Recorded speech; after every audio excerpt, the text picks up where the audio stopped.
everyone, kalian tahu nggak sih ada salah satu tokoh ilmuwan matematika yang dijuluki sebagai Bapak Bilangan? Siapa yo? Yap, betul, Pythagoras. Pasti kalian udah nggak asing kan dengar namanya? Karena ada salah satu teorema yang namanya sama dengan nama Bapak Bilangan kita ini, yaitu Teorema Pythagoras. Penasaran gak sih kalian dengan perjalanan hidup tokoh ilmuwan kita yang satu ini? Eits, tunggu dulu.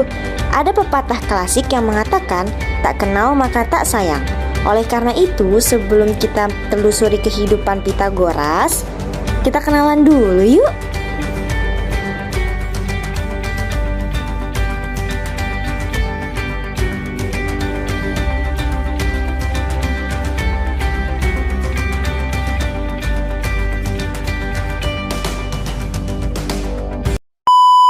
Sekarang, kita lanjut pembahasan terkait sejarah hidup Pythagoras. Pythagoras of Samos.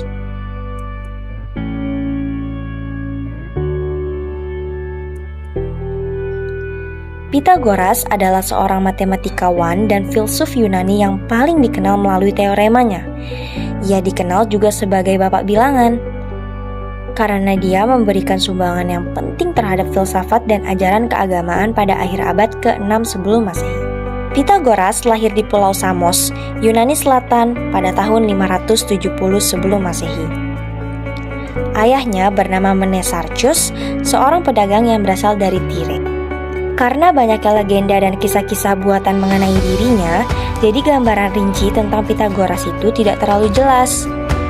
Ada salah satu legenda yang menyatakan bahwa Pythagoras wafat di Delos sekitar tahun 475 sebelum Masehi karena dibunuh.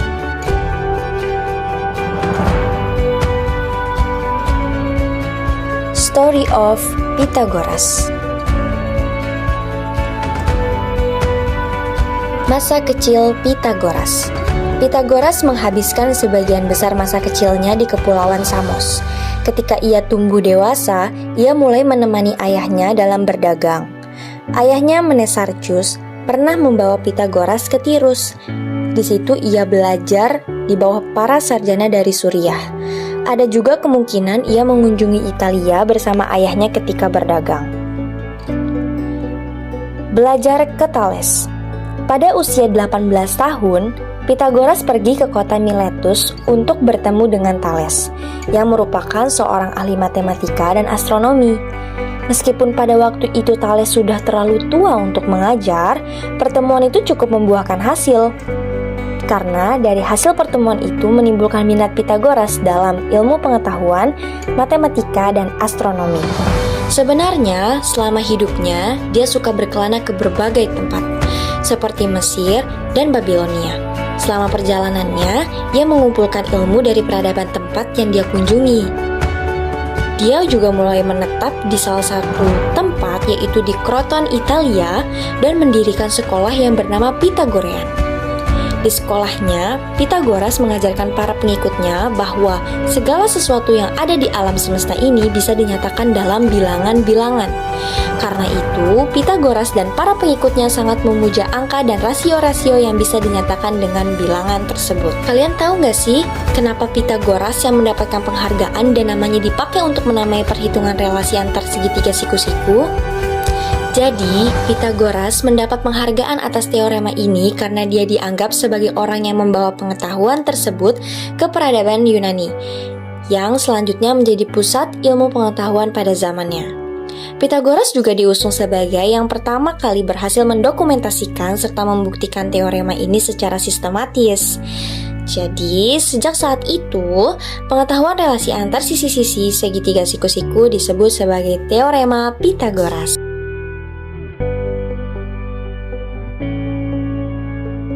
Selanjutnya adalah karir Pythagoras. Pada tahun 535 sebelum Masehi, Pythagoras berangkat ke Mesir untuk belajar. Waktu itu, Pythagoras berusia sekitar 18 tahun. Ia pergi ke kota Miletus untuk bertemu dengan Thales.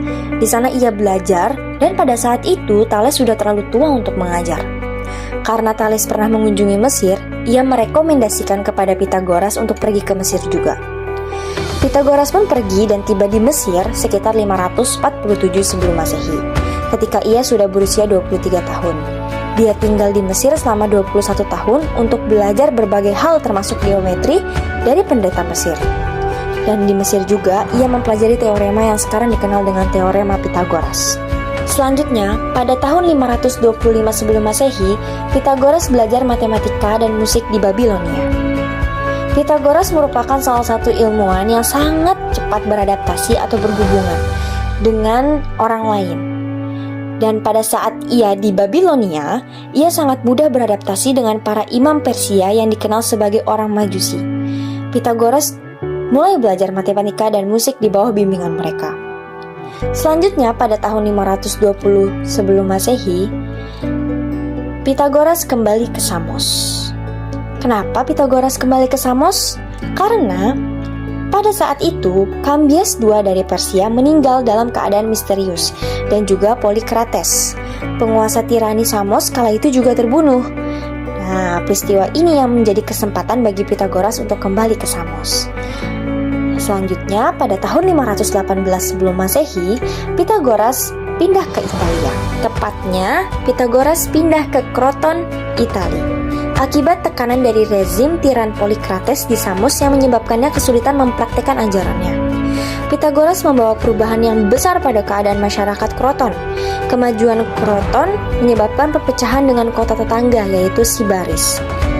Selama perang, Pitagoras melarikan diri, namun tidak ada informasi jelas akan kemana Pitagoras pergi. Nasib terakhir dari Pitagoras sendiri tidak ada yang tahu. Ada yang mengatakan penemu dan filsuf ini lari ke Tarentum, dan ada yang mengatakan bahwa dia juga mengungsi ke Metapontum. Selama hidupnya, Pitagoras menikah dengan wanita asal Kroton, yaitu Theano, dan memiliki satu putra bernama Telauges, serta 3 putri, yaitu Damo, Ariknote, dan Mia. Dari sepanjang karirnya Pitagoras menghasilkan beberapa pencapaian. Yang pertama, ia mempunyai pengikut-pengikut Pitagoras yang terbagi 2 aliran. Pertama, yaitu aliran Akusmatikoi, dan yang kedua adalah aliran Matematikoi. Pada aliran Akusmatikoi, di mana kelompok ini menaati semua peraturan aliran Pitagoras dengan seksama. Sedangkan pada aliran Matematikoi, kelompok ini mengutamakan pengajaran ilmu pengetahuan, khususnya pada ilmu pasti saja. Pencapaian selanjutnya yaitu The Semicircle. Dalam biografi Pitagoras diketahui bahwa kembalinya ke Samos, Pitagoras membuka sekolah bernama The Semicircle. Namun metode pengajarannya berbeda dan hal ini lebih menarik bagi beberapa orang. Pada saat yang sama, para pemimpin Samos kala itu juga meminta Pitagoras untuk terlibat dengan pemerintahan.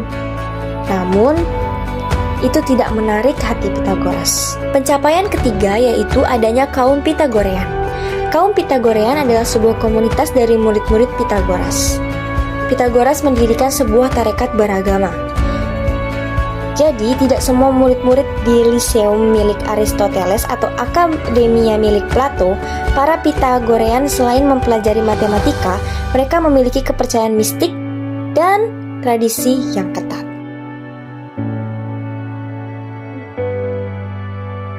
Ada beberapa fakta menarik dari Pitagoras. Yang pertama, penemu hukum geometri atau teorema, di mana Pitagoras menentukan panjang sisi miring dalam segitiga. Yang kedua, penggagas filsafat bilangan. Pitagoras percaya bahwa semuanya dapat direduksi menjadi angka dan angka-angka ini memiliki karakteristik, kekuatan, dan kelemahan mereka sendiri. Yang ketiga, penemu harmony of the serapes, di mana gagasan mengenai jagat raya bersifat harmoni atau kosmos atau tidak kacau atau chaos. Selanjutnya kita akan membahas tentang teorema Pitagoras. Ada 2 prinsip dari teorema Pitagoras. Yang pertama, panjang sisi miring hipotenusa pada segitiga siku-siku menurut teorema Pitagoras ditentukan oleh perhitungan akar dari penjumlahan hasil kuadrat dari kedua sisi yang lain. Teorema yang sederhana ini berlaku umum dan menjadi dasar perkembangan geometri non-Euclid.